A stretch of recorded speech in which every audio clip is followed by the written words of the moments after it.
process of evolution also has a counterpart known as involution. Sometimes evolution and involution work in harmony together, and sometimes they work in opposition. So today I'm going to be explaining exactly what involution is in all of the many ways that involution expresses itself in regards to our evolution. In my video Entropy, Chaos and Order Explained, I talk about how entropy is a form of chaos and how there's a positive form of entropy and a negative form of entropy, depending on if it's used to create or degenerate.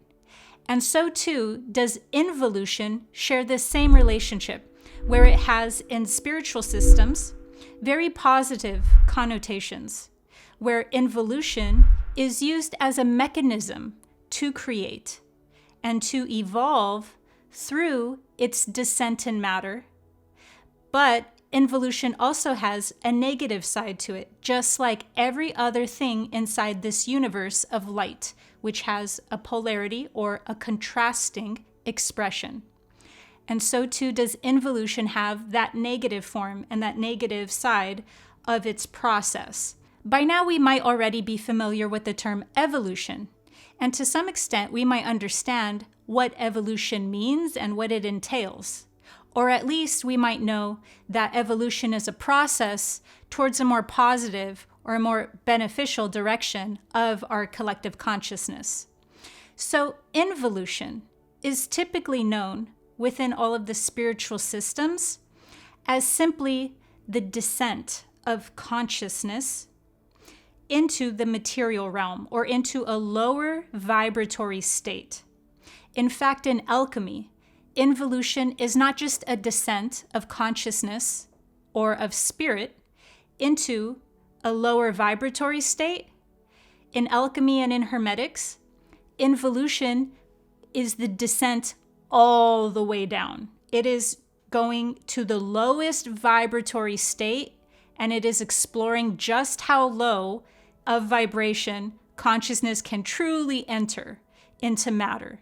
So it's not just about being inside a dense experience. It's about going into the grossest form of matter, the densest possible form that matter can manifest as.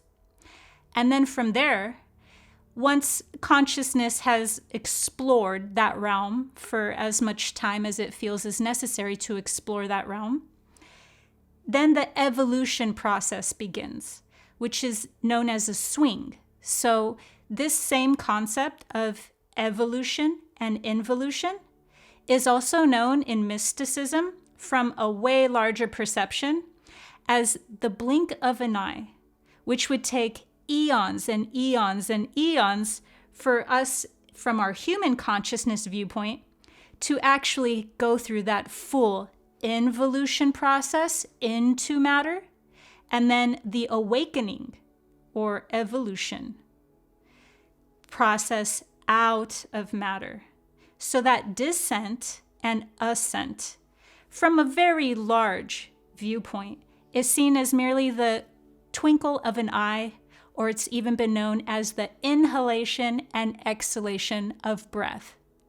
So these really large processes from even a larger perception are just known as a blink of an eye or just an inhale and an exhale. It's been known in mysticism as the breath of Brahma, one breath of Brahma. And then in hermetics, it's known as the twinkle of an eye. But that's from a very expanded viewpoint, because in reality, these are taking like eons, millions of years to actually go through the ascent and descent into matter. So involution is that mechanism that we use to descend into the experience. It's also been known in a more poetic way by mysticism as being when the artist gets immersed fully into their artwork, into such a concentrated and meditative state that they completely lose themselves inside their artwork, but lose themselves in a positive way. They are working upon their artwork, and they are so immersed inside that process of creation that they have fully committed within that realm and within that experience to having their creation come to fruition. So this is what involution is in its most positive and its most exalted form. It's simply when we get so immersed inside our life experiences, but not necessarily in a way where that's coming with suffering or where that's coming with some sort of neurosis. It's just when we are in an unawakened state, but the positive form of the unawakened state. It's where we don't have to be hypervigilant or hyper aware. So we're just immersed inside our experience that we took our higher aspects and our higher self really wanted to experience and be a part of. So the involution process isn't a negative one from this viewpoint. So the key to involution is in its name. It's when consciousness is deeply involved with its own creation. Or another way of saying that, it's when spirit has descent into matter and is fully consumed and absorbed in its own deep meditation into its artwork. So we can also look at involution as the concentration that the all or source has deeply and deeper into this dimension and this reality, so that it is fully concentrated enough to create something from nothing or from everything. And it's focused, laser-like focused onto its creation or its manifestation, which is neutral. It's not a negative thing. At that point, it's really not about being awakened or asleep. It's just deeply immersed and concentrated within its manifestation. And if anything, it's just exploring it. Now, when we enter into awakening, that's when we can start applying involution and evolution with connotations, such as if something is negative or if we have a positive connotation. Because when we start that backward swing now, that inhale after we have exhaled all the way down into the material realm and have hallucinated ourselves into physicality. Involution is a part of the cyclical journey of the Ouroboros into itself. It is the outpouring of consciousness into creation. The Ouroboros is the serpent eating its own tail, which is one of the most ancient symbols for the death and rebirth cycle. It is consuming itself, which is involution, being consumed within itself. But it also represents infinity, since there is no beginning and no end to a circle, which is also why the Ouroboros is also known as zero. Involution and evolution are counter forces through infinity, where each ending is a new beginning, born from its own body. It is the process of both degeneration and regeneration, revealing that at the heart of existence, the most basic yet imperative theme is renewal. Now, the evolutionary process comes with its own new form of involution. And this new form, or this second form of involution, is one where it acts as a catalyst. It acts as a way to help awaken consciousness, because awakening consciousness is the process of evolution, or it's the process of spiritual growth into higher states of consciousness. And when we enter higher states of consciousness, that's just another way of saying awakened. So when we have going through the process of involution, it's naturally one of an unconsciousness, but not in a negative way, just in a way where we're immersed into a manifestation. We're not going to need to be aware of the other things going on at a higher level of consciousness if our intention is to become immersed and aware within that creation or that manifestation. But now, as we evolve, the term involution takes on a new form. Because now, if we are meant to awaken, aka evolve, is it in our best interest to continue being immersed in a sleep state or a state of consciousness that is still unawakened and exploring its reality, but not through a level of awareness and not through a level of higher consciousness.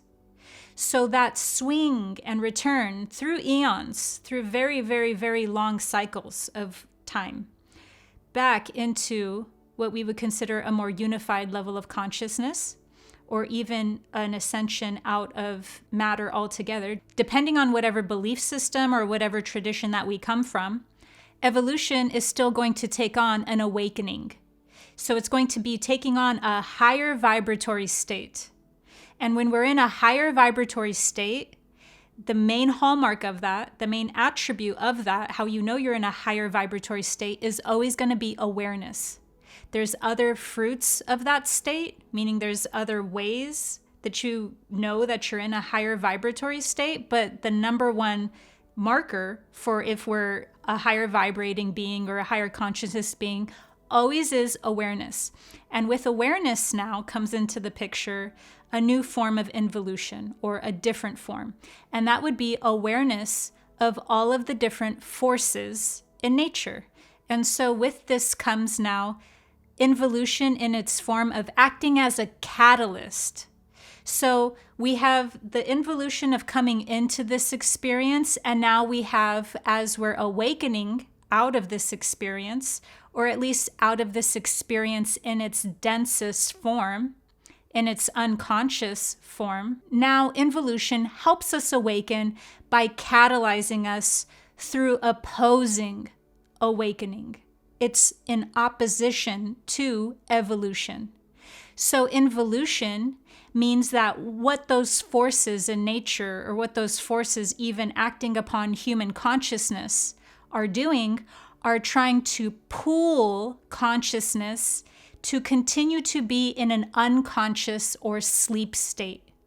So involution in this form that it's manifesting as is now one that is vying for human consciousness to stay unconscious. It does not want evolution. It seeks to pull evolution, awakening, back into sleep.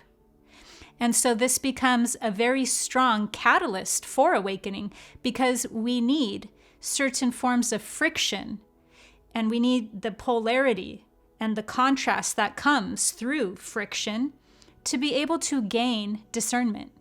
You won't know something until you know the opposing force of it.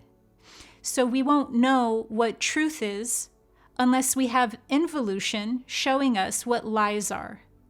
And that's the higher order of light. It's knowing something through its negation. So to an alchemist, involution provides the necessary opposition and the necessary friction or negative energy that we use in order to catalyze ourselves into the opposite, which is consciousness.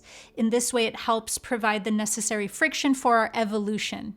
And to a non-alchemist, it just victimizes and oppresses. It's difficult to assign involution into one clear category, whether it's order or whether it's in the category of chaos. But when we are awakening, involution takes on the form of entropy. And entropy is when we want something to be pulled into a dispersed state, an energetically unconscious and fragmented state. So the energy is being dispersed, and not in a positive way where it can grow back again stronger. Involution wants and seeks to pull consciousness into such a dispersed state that it fragments fully and thoroughly into the force in nature we know as inertia. So involution is expressed as inertia, the pull towards the opposite of consciousness and spirit. And it's because it's really involved in matter. Some traditions in mysticism have even gone a step further and been able to perceive the way that evolution and involution interact within our reality from a quantum physics viewpoint. And from this place, they act as what David Bohm called the enfolded state and the unfolded state of reality. So in this way, involution is not just a force in nature that seeks to pull consciousness in its inertia, and into its unconscious state, but it's just simply the enfolded and unfolded form of reality. So it's the inhale and the exhale that of the ether, where if you were to look at everything from an etheric viewpoint rather than physical, you would see everything having a motion inward and outward into the explicate order and into the implicate order. The implicate order being the nothingness, or what's known as just the sheer frequency domain. So it's everything in its potential state. And then it flows outward into its manifested state. And so involution, when we're talking about it through these systems, is visible to clairvoyance, where they're watching the ability from the frequency domain, or what I was calling the implicate order, get unfolded into the explicate order. So involution has that extra terminology to it. But the alchemical term that we use for involution is its most well-known and popular version. So that's once again where consciousness descends into the material realm until it goes to the lowest vibration, and then from there becomes fully immersed in its exploration. This is even what we see inside the mineral kingdom when people are talking about alchemy from a laboratory context. So the involuted state is its most base gross matter. And then we have the negative force and the forces of involution that seek to stop consciousness from evolving. So they try to use mechanisms that disperse the consciousness, fragment it, so that it gets fully integrated into the physical realm through that fragmentation. And therefore it does never become a wholly unified consciousness. And then we have that third version, where involution is the inhale and exhale that clairvoyance can visibly see, that all of reality is participating in when we're coming into the explicate order and then folding back into the implicate order. This whole concept of unfolded and enfolded reality that belongs to quantum physics can be a little complicated. So if you'd like to learn more about that, you can watch my video on that topic called "The Universe Isn't Locally Real: Quantum Entanglement." Sometimes we like to be philosophical in certain settings that have no appropriate place for it. And there's never a better example than when it comes to the negative expression of involution. Because it's one thing to go on and on about the philosophical benefits of hallucinating ourselves into physical reality. But it's another when we're talking about what role involution plays in awakening, because it has an objectively negative role to it. And even though an alchemist can transmute those experiences and is meant to have our evolution facilitated through that, there's still a common mistake that highly conscious individuals make when it comes to whether or not involution, when it's playing this role as dark forces in reality, or oppositional forces to consciousness, if they're truly coming from a beneficial place where they're just wearing a demonic mask, but they mean well and they really love us, or if they're truly rooted in the perception of separateness, and therefore causing actual inflictions of evil. And involution is objectively coming from a state of separation, meaning it doesn't mean well. We might make it mean something beneficial to us by learning from it and by using the contrast of that in order to grow, no different than how a muscle grows stronger if you were to break it and tear it down. But that is not the forces of involution's aim. It's not doing that out of the goodness of its heart. And sometimes when we're stuck in a state of solipsism, or we're not explicitly in a very tortured experience, we might lose contact with the rest of reality, or even the reality that we all occupy here, to the point where we think that it's all just coming from a really well-intended place, and they're just wearing very scary Halloween costumes because they really love us.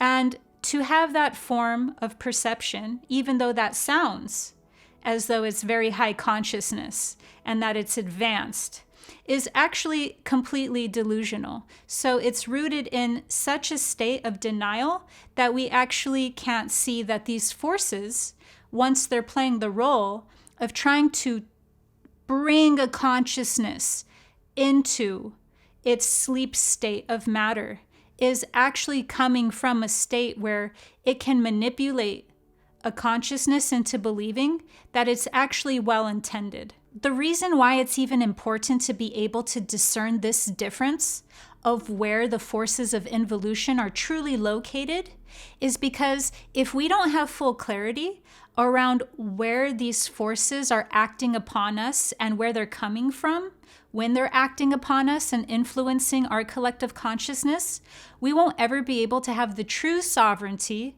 that comes with clear discernment and full clarity around what's actually taking place inside this realm. It's one thing to think that the forces of involution are actually trying to help humanity by playing a catalyzing force versus the knowing that evil is its own force in nature with its own impulses and its own manifestations.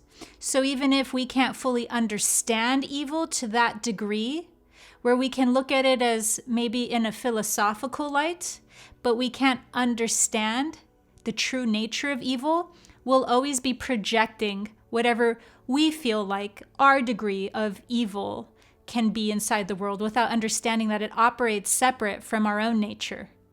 So when we project our nature onto others or onto the universe at large, we miss true clarity, which is that some forces in nature are things that we ourselves won't be able to fully understand because we aren't fully a part of that nature. So the best that we can do is integrate to the best of our ability through the healing and awakening and the evolutionary journey what evil is in our personal reality, in our personal psyche, while also having the discernment of knowing that it operates far darker, far denser, and far more in its own nature than we can fully comprehend. I hope this has helped awaken you from your artwork. Make sure to subscribe to my channel for higher dimensional guidance through spiritual awakening. See you next time.